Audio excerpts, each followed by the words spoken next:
Okay, Year 10, let's get started and work through this revision sheet. So the first question is asking us to substitute these values of A, B and C into this piece of algebra. So what I'm going to do is I'm going to start by writing the algebra but replacing each letter with one of the numbers. So I've got 5 and then that's multiplying, because obviously there's nothing between the A and the bracket, so that means it's times. So that's 5 multiplying -7 plus 3 over 8. Work out the inside of the bracket first. That's 5 times -4 over 8. And then 5 times -4 is -20 over 8. If this was on the non-calculator paper, what you could do is cancel this fraction down. So that's -10 over 4, which is -5 over 2. And we know that 5 divided by 2 is 2.5, so our answer is 2.5. Obviously, if this was on the calculator paper, by the time you're getting to this point, you can just pop your answer into a calculator and let it work it out for you. So question 2 is asking us to convert 25 degrees centigrade to Fahrenheit using the formula F is 9/5 C plus 32. So again, F is 9/5, and there's nothing between that 9/5 and the C, so that's 9/5 times 25 plus 32. Now, if you've got a calculator, you can type that in straight away. But one thing that we could think of is that this times can be replaced with the word of. So I've got to work out 9/5 of 25. So I do 25 divided by 5, which is 5, and 5 times 9 is 45. So 45 plus 32 is 77. Okay, just going through that again, because I know that that was quite quick. Just working this part out here, I can do using 25 divided by 5, divide by the denominator, multiplied by the numerator. So 25 divided by 5 is 5, and then timesing that by 9 is 45. That's where this 45 here has come from. Okay. So I'm using the formula wages earned is hours worked times hourly rate plus bonus to calculate the wage for Sarah. So I'm calculating the wage. Wage equals hours worked, she's worked 30 hours, times £8.50 plus bonus, and the bonus is 46. So I'm just going to work this out using my calculator.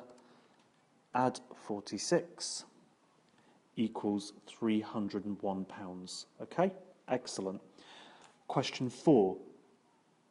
Neil buys Y packets of sweets, each costing 45 pence per packet. He pays T altogether. Write a formula. Notice it's saying formula, not an expression. So it's got to have an equal sign in it. It's got to be one thing equal to another. Write a formula for the total cost of sweets. Now, the one thing I like to do with these sort of questions, I like to just imagine if this number, if I knew this number, if I knew he was buying 3 packets of sweets, what would I do? Well, I'd do 3 times by 45, because I know to work out the cost of what he's buying, I multiply the two things together. So I'm now going to do the same, but instead of writing the number 3, I'm just going to write 45 times Y. And that is the total cost. His total cost is 45 times the number of packets. And you just need to know that you don't write the times symbol because it's algebra, so we keep it as 45Y. Okay, let's get on to the rearranging questions. Here we go. Lovely. We're going to rearrange to make x the subject of 2x plus 3. So I want to make x the subject, so I start a flow diagram with x. So times 2 plus 3 gives me y.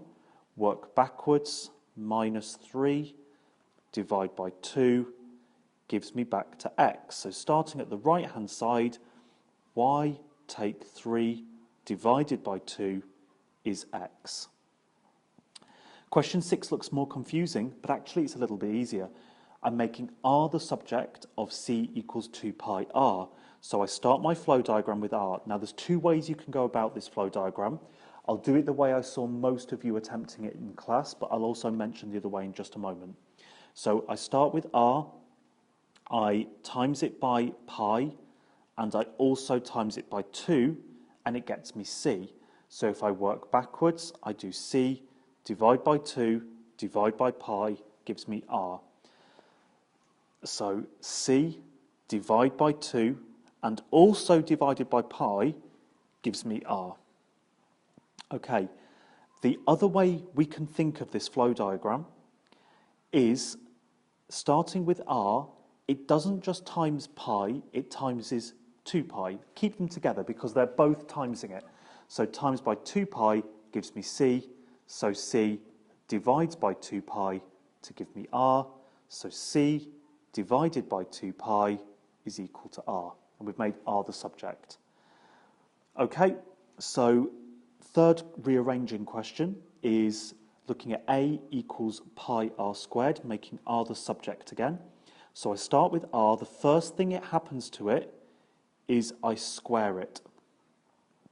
Then it gets times by pi, and that gives me a.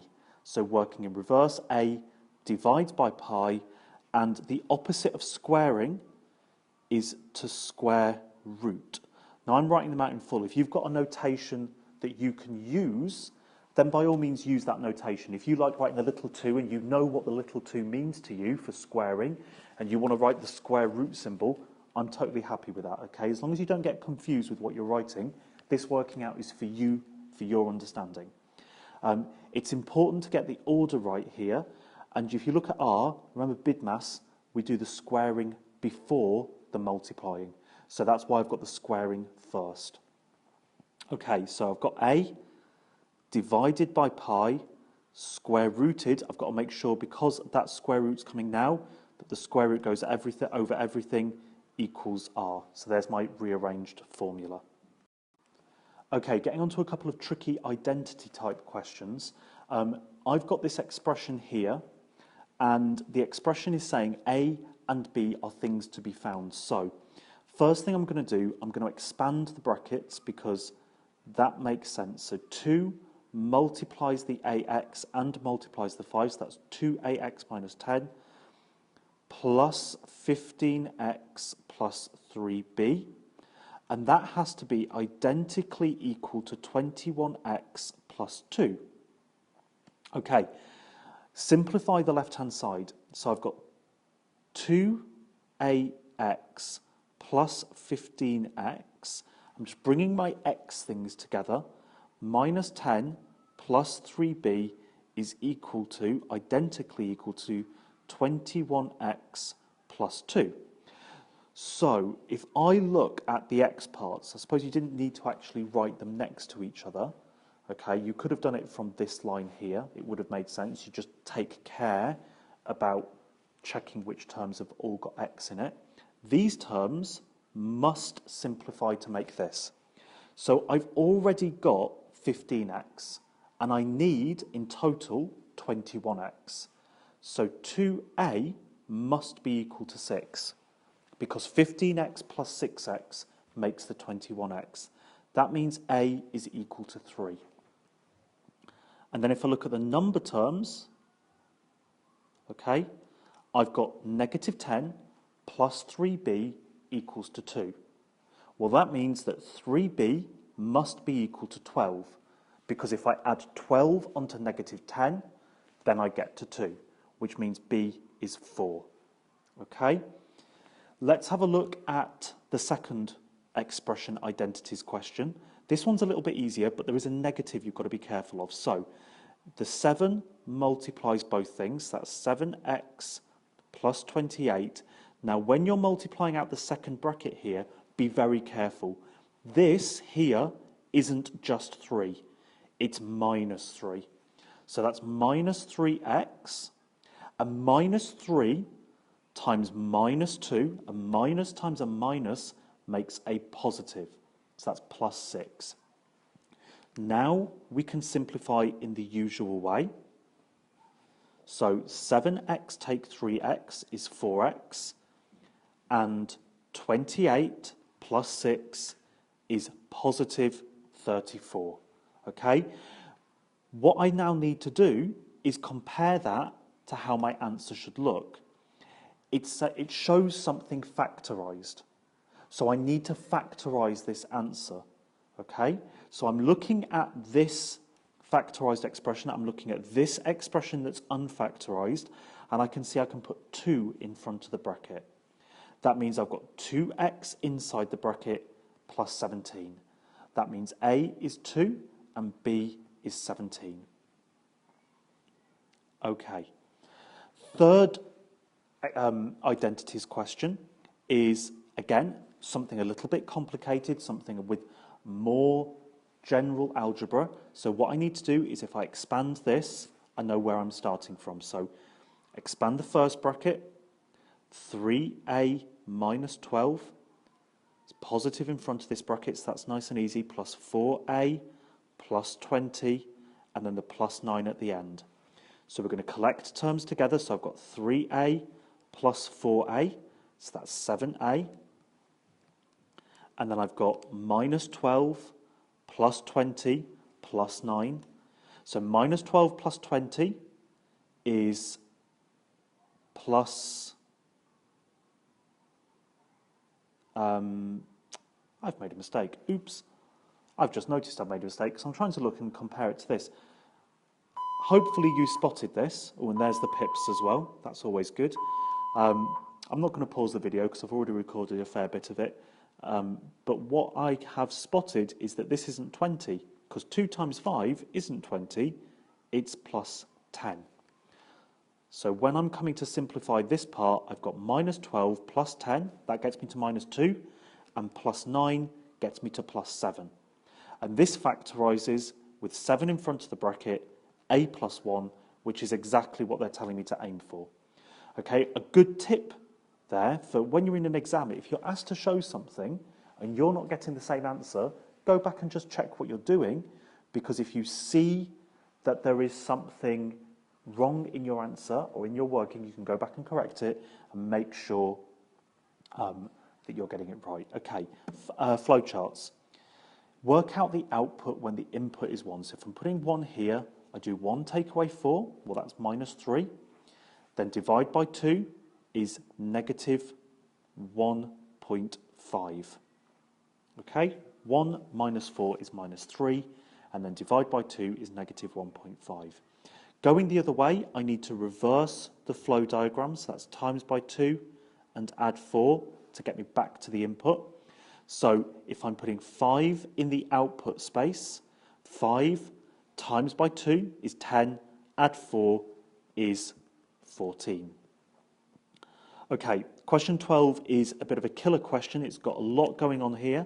It's the last question we've got on this sheet. 2 angles have a difference of 30 degrees. They form a straight line. The smaller angle is x.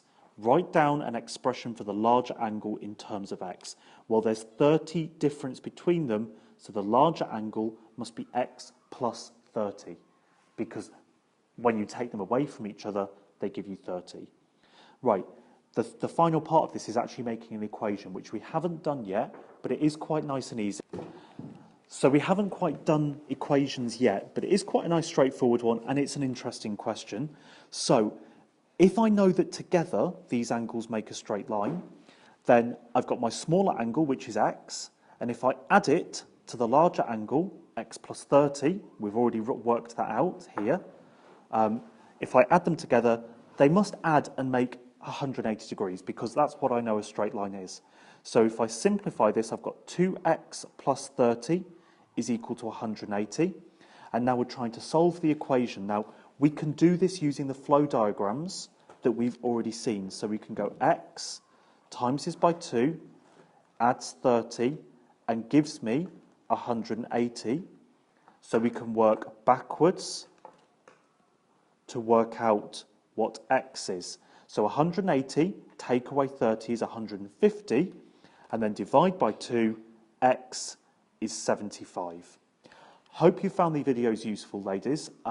If you have any questions, you've got me on Monday and Tuesday before your test, so make sure that you pop in and see if there's any questions you've got. I'll try and get the second worksheets video up sometime over the weekend so that you can get on with your revision.